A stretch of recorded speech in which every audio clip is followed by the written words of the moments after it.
what I heard is that most of the evidence says that, you can take, prostrate cells and inject them into the lungs and the liver or whatever, and you'll still get fewer metastases there than you get if you let them wander around randomly and then they still go to the bone. So in other words, it's not just the, so to me, there are migratory clues, there are other clues, but there's also, at the end of the day, some tissue specificity that has to be addressed, and maybe that's the lowest order effect. I mean, so the question, so that theory gives you a pathway to address tissue specificity, which may be wrong.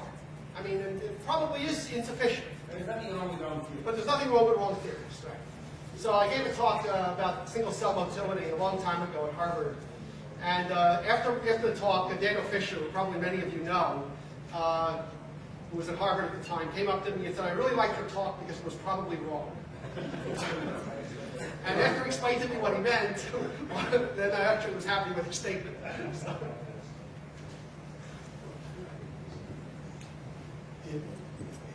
It's interesting. We're not, as biologists, we're not as comfortable with that statement of theory. It's okay to have a wrong theory. Well, you got to start from somewhere. No. And I think the wrong theory is more useful usually. Well, wrong theory. So in other words, for a theory to be useful, it has to make predictions. It has to tell you something that you would not have automatically known before. And as the famous statement goes, nothing is harder than prediction, especially about the future. So, when you do that, you quite often will discover you missed some effect that should have been in your thinking that really gives you an answer that's different than you want. But that's how you make progress. So if you can't, if your theory is just fitting existing data, if you're just taking existing data and explaining it, let's say, which is what a lot of the systems biology, large throughput data tries to do, just sort of explains, allows you to sort of interpolate data points and things like that. It's okay, it's very useful, but it's not going out on the limb and saying, I think I understand something so well that I can tell you what you would get in the future by doing something that you haven't done yet as a way to, and of course when you do that, you're going to be wrong quite often, but you will learn something whether you're right or wrong by doing that. That's the hallmark of good theory. Well, I'd say the theory also has to make predictions you can actually test. Oh yeah. Because a lot of theoretical universe. So testing, right. So it has to make predictions that you can test.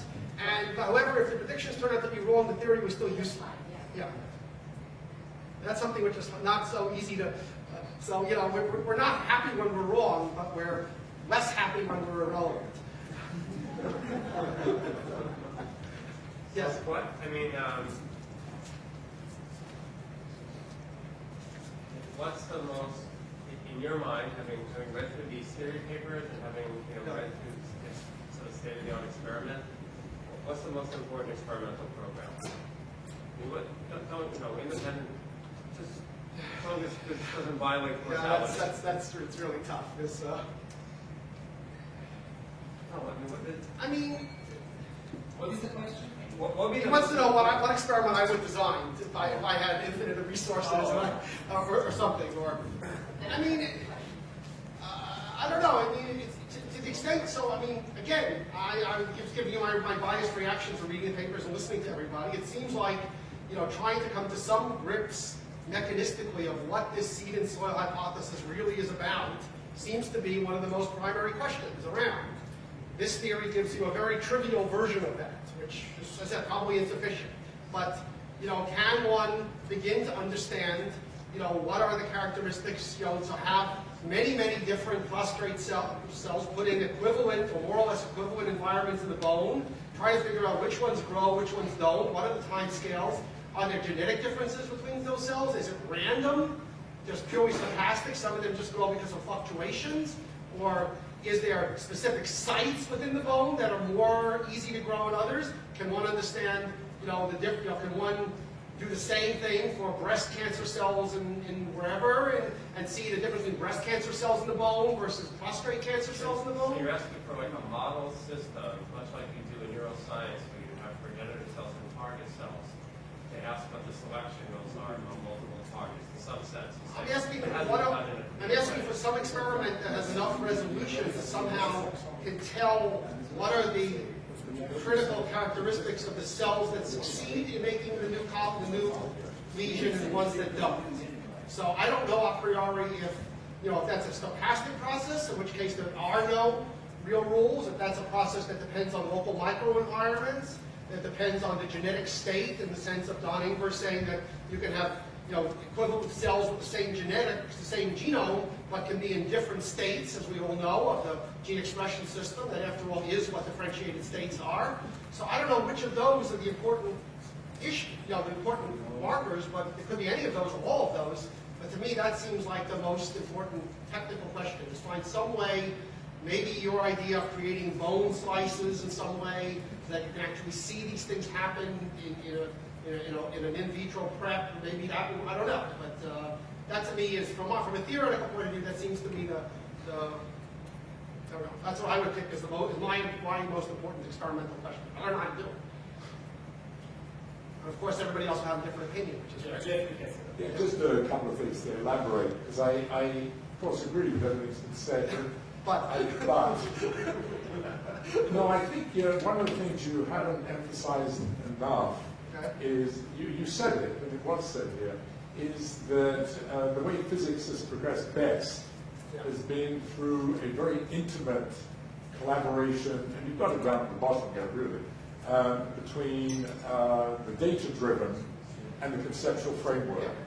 And that's what needs to be really strongly facilitated, encouraged, and for which, at least in my few years working in biology, and now I work in the social sciences, does not exist very strongly in those sciences, not part of the culture. And I think that's something that would be enormously helpful in terms of answering the question that was raised. What are the important experiments?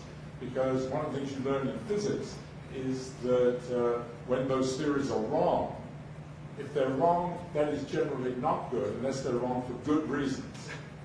And that's where they become very powerful.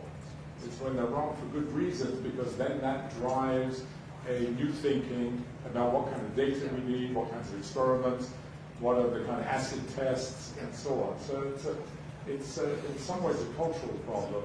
But I do think in one way, one of the things that I said earlier I found frustrating is that one also needs to develop, which is extraordinarily difficult, a kind of a conceptual framework that can be put into a quantitative, mathematizable form.